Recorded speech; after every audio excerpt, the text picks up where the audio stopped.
We the people. It's a very eloquent beginning. But when that document was completed on the 17th of September, 1787, I was not included in that we the people. I felt somehow for many years that George Washington and Alexander Hamilton just left me out by mistake.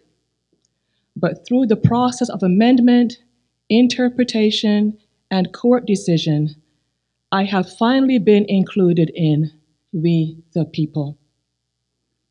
Congresswoman Barbara Jordan uttered these words as she opened the Judiciary Committee's impeachment process for then President Richard Nixon in 1974, providing a masterclass on the Constitution in one of the greatest American speeches of the 20th century. Barbara Jordan was one in a long line of African American women who have been the vanguard of American democracy, breathing life into the paper promises of the Constitution, expanding it to include rights for all. African American women have fought for the personal, their families, and they have also fought for the national, for education, freedom, the franchise for people of color and women, justice, poverty, and democracy in the United States, as well as throughout the world. The votes of African American women have saved the United States Senate from the indignity of having former Alabama Supreme Court Justice Roy Moore serve in the Senate, revived Joe Biden's presidential hopes, led to Kamala Harris as his running mate, and the appointment of Ketanji Jackson to the United States Supreme Court. Cole Arthur Riley writes in Black Liturgies that Black women have been villainized for their rage when they have had to be wiser, more strategic, and more accommodating than any other population on earth. Our anger is a beacon to the rest of the world, whose attunement to their own rage is so atrophied that all they can do is demonize Black female rage. May we have friends and allies that are not threatened when we name a thing for what it is and do not shrink back. May the world glimpse in us a truth-telling that heals. It is a beautiful rage, essay. Representation matters. The Congresswoman attended segregated schools. At a 10th grade career day, she met Edith Sampson, an African-American Chicago lawyer and the first African-American representative at the United Nations. Ms. Jordan had never met anyone like Attorney Sampson and decided then and there that she would become a lawyer. Due to segregation, she could not enroll at the University of Texas at Austin, but she graduated in 1956 in the inaugural class of Texas Southern University. As you know, Texans believe in Texan exceptionalism, and Black Texans are no exception.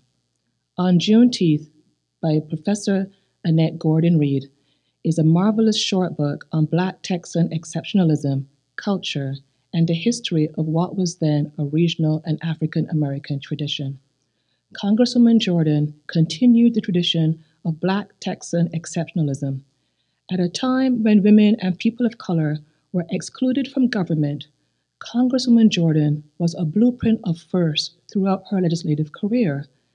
As Lin-Manuel Miranda would write in the musical Hamilton, she was in the room where it happened. Congresswoman Jordan advocated for civil rights protections for many Americans, expanding the Voting Rights Act of 1965 to include Latinx, Native, and Asian Americans. So what led me to Barbara Jordan? I always knew who she was, but I was asked to contribute a chapter about her to Fast Famous Women, this year's volume in the Fast Women series. These annual volumes include 40 essays, 20 by famous female authors such as Amy Tan and Jane Smiley, and 20 by unknown authors such as yours truly. During my research, listening to the Congresswoman's Texas accent was a joy, but her words from the 1974 impeachment hearing were jolting. They could be uttered right now. I continue with some more of her words. My faith in the Constitution is whole. It is complete. It is total. And I'm not going to sit here and be an idle spectator to the diminution, the subversion, the destruction of the Constitution. I do have to say that Congresswoman Jordan ended her career teaching at the University of Texas, the same school that she could not attend as an undergraduate due to segregation. When I first reviewed today's lessons, I noticed that there were no women in any of the readings. This is not unusual. I was struck by Elisha's word to Elijah in the Old Testament reading. Please let me inherit a double share of your spirit. I recalled the recent celebration of Martin Luther King and thought, who are our contemporary leaders, especially female ones? Who has a single share of the Spirit, never mind a double share? I thought of two people, Bishop Dr. William J. Barber II, President and Senior Lecturer of Repairers of the Breach, and Dr. Catherine Meeks, Founding Executive Director of the Absalom Jones Center for Racial Healing. If you want a spiritual treat, really check out either one of their sermons from the National Cathedral on YouTube. I have to confess to being a big fan of Dr. Meeks. I gave her book, The Night is Long, But Light Comes in the Morning, Meditations for Racial Healing, to my closest girlfriends for Christmas in 2022. The book is described as a spiritual guide to restoring yourself from racial trauma and committing to the long work of dismantling racism. Within the book, Dr. Meeks shares her and her family's experience of racism, shares her pain and her efforts in overcoming that hurt, and reaching a point of healing and reconciliation with white people. This included her white female co-workers who left work to attend a lunch at a country club where blacks were not allowed, and then returned to work like nothing had happened. This included medical staff who allowed her young brother to die rather than treat him in a whites-only hospital. This included a white teacher who picked on her adopted African son because she thought he was an African American with a made-up name. Her young son learned a powerful lesson after his white teacher apologized to him. Dr. Meeks is very honest, and to be truthful, I had to put the book down sometimes in the midst of a meditation. I had never read a book that so intimately addressed a Black woman's reservations about racism. I felt that Dr. Meeks was opening a personal window that mirrored many of my experiences and sharing those experiences in all their vulnerability. I felt like saying, Dr. Meeks, don't reveal how much it hurts. In particular, she described the often forgotten tension between white women and Black women, especially in the workplace. Many forget that feminism progressed on the backs of women of color taking care of white women's children and their homes. But that was the power in this book, the truth-telling, the vulnerability, all of it powered by love and the hope for reconciliation with all brothers and sisters. Dr. Meeks' college experience was pivotal in her development. She described how her white professors and deans mentored her and helped her reach her full potential. They remained constant in their regard for her and never changed. She expressed that not only did she appreciate them, but she was surprised that she grew to love them. So when I learned from the National Cathedral website that Dr. Meeks would headline Awakening Soul 2023, a retreat at Canoga Conference Center, I knew I had to attend. I arrived at Canoga for the first event, a cocktail reception. The first person I ran into was a retired bishop. He asked if I were clergy. I said no. Then I ran into two women.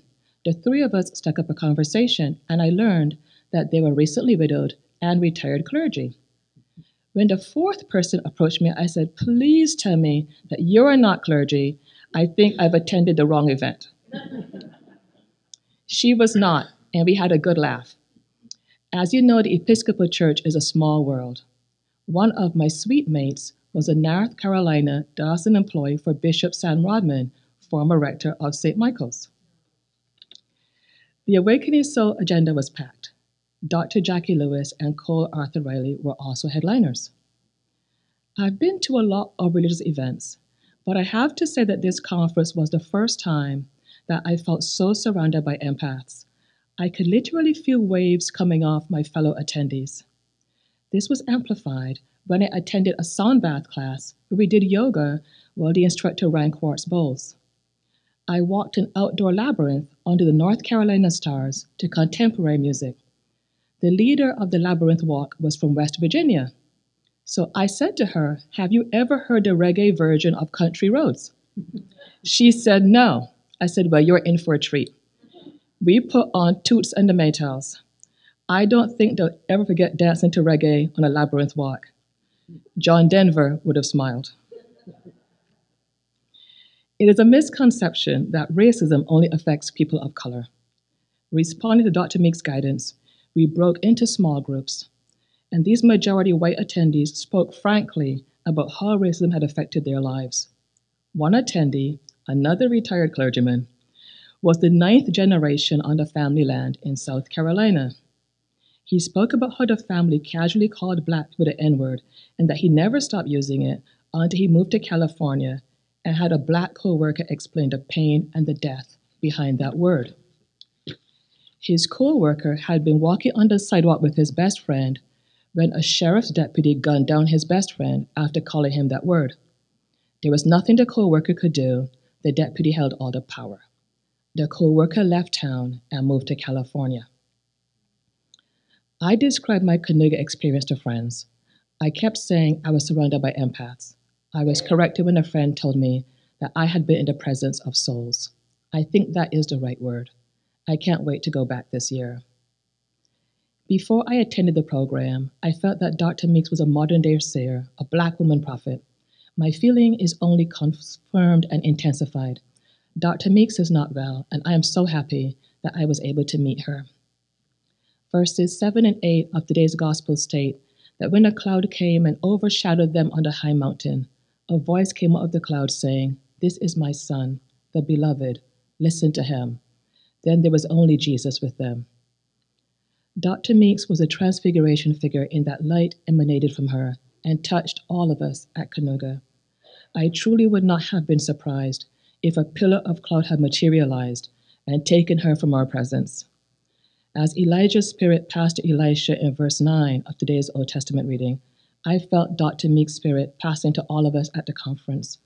As readers must have felt her spirit through her writings, I certainly felt her spirit when I read The Night is Long, and that spirit impelled me to go to Canoga.